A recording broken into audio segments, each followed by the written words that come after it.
Amoy tela. May tela siya, no? Parang packed lunch. Bento, baka bento. Oh, pwede. Since nasa film industry tayo, feeling ko, ano to, monitor.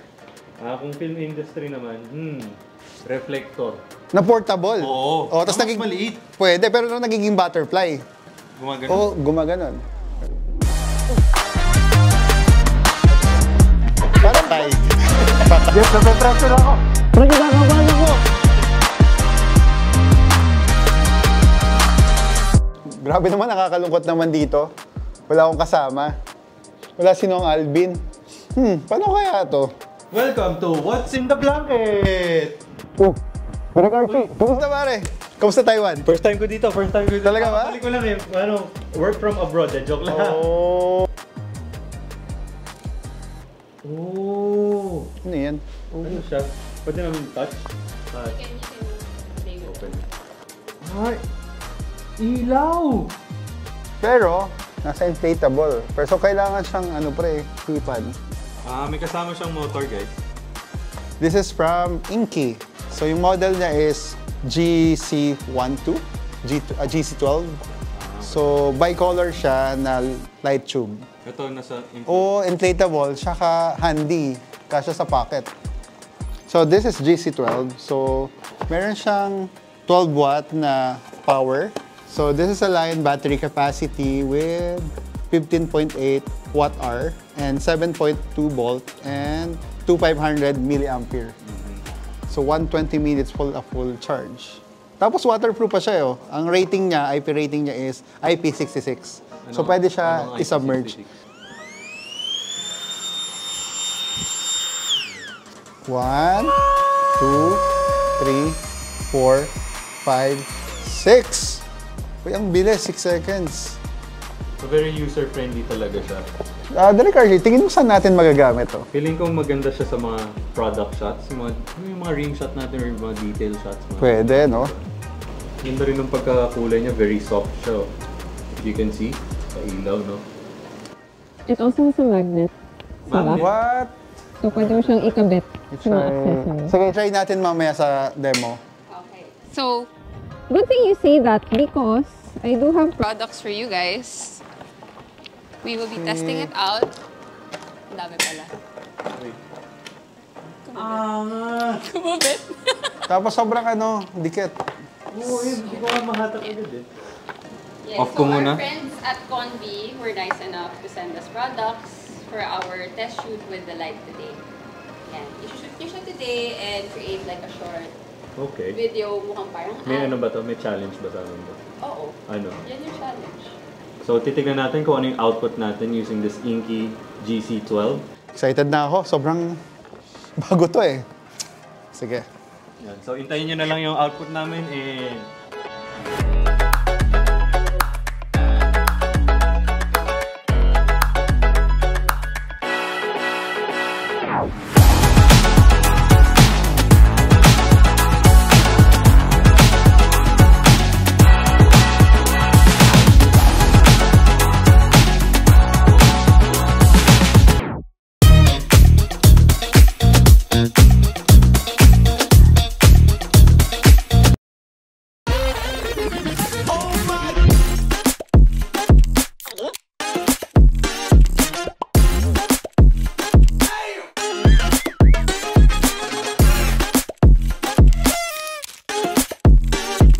For me, this Inky light is very flexible. It's very user-friendly, as I showed earlier. I think anyone can use it, and it's very compact.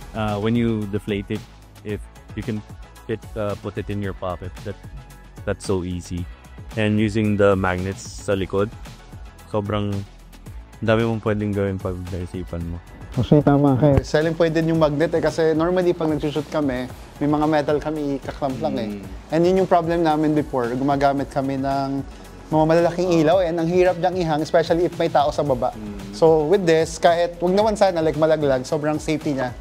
Saka yung selling point din nito sa akin is waterproof. Yun talaga parang first of its kind siya. Tapos yung quality of light niya, it's the same ng mga iba na medyo mahina sa power pero kaya niyang tulungan yung isushoot mong detail. I think this is for, tama nga si Archie, for anyone. Pero ang target nito feeling ko is for the traveler. Kasi kailangan nilang light pack lang talaga. Like punta ng bundok and all. So ito, sobrang magagamit. Parang wala kang dalaw. So ang bilis na ma-deflate oh. Ito. Diba? Wala nga packet ko. Sobrang compact niya. Ibubulsa na ni Jeff, iuwi niya na. Go Jeff. Thank you ah. Next na naman ako. How much would you pay for that? 10? 10 what? 1,000 in pesos. Oh. Tsaka water resistant. May magnet. As in, parang everything you want is here. Ako naman for a 12 watt ba, 12 watt na ilaw, I think mga 2.5 lang ako nito. 2.5. If since bago siya sa market, Sa bagay. hindi siya, I think ganong range. 5K. 2.5. Final answer. Deal or no deal? Okay, so wala pa siyang Official seller in the Philippines with Inky. So it's just either Amazon or mga people that import it. And on Amazon, it's $39, which converts to roughly 3.5? mga ganun. Okay. Magkalapit na naman yung sagot. So, yun yung premium namin sa amin na to. Joke. Gusto ko try, i-ticket mo. Yun nga, ang ganda niyang idikit eh. Wait, may RGB version ba nito? Wala pa, soon. Magkakaroon. Bye. Pag ito nagkaroon ng RGB, Pwede lalo. solid. Very user-friendly, very useful, it's very compact. I think your average videographer can really use this type of light. And siguro kahit hindi mo profession na nagsushoot ka, magagamit mo siya. Ako, parang good to have siya na meron ako sa kotse. Kasi, For emergency. well, pwede din siya for emergency, like hindi pang shoot, pwede rin. Pero if content creator ka, tapos like nagbablog ka, sobrang okay niya eh. Pwede mo siyang hawakan lang at the same time, tapos may phone ka lang. Pero yun lang yung downside. No? Pag hinawakan mo siya hindi siya tumatig. I think parang suggest ko lang kay Inky para mag-provide sila ng parang spine, like metal, na parang telescopic. So, ang ganda eh, ang flat na. Flat na. Diba? Pero for this ang gusto ko lang din dito pala, Type-C siya. Since Type-C siya, hindi ko na kailangan isaksak sa 220. Totoo. Yun yung problem namin minsan na ang hirap eh. Ito power bank, pwede na.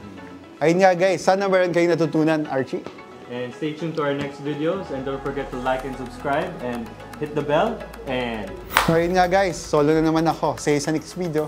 Bye-bye!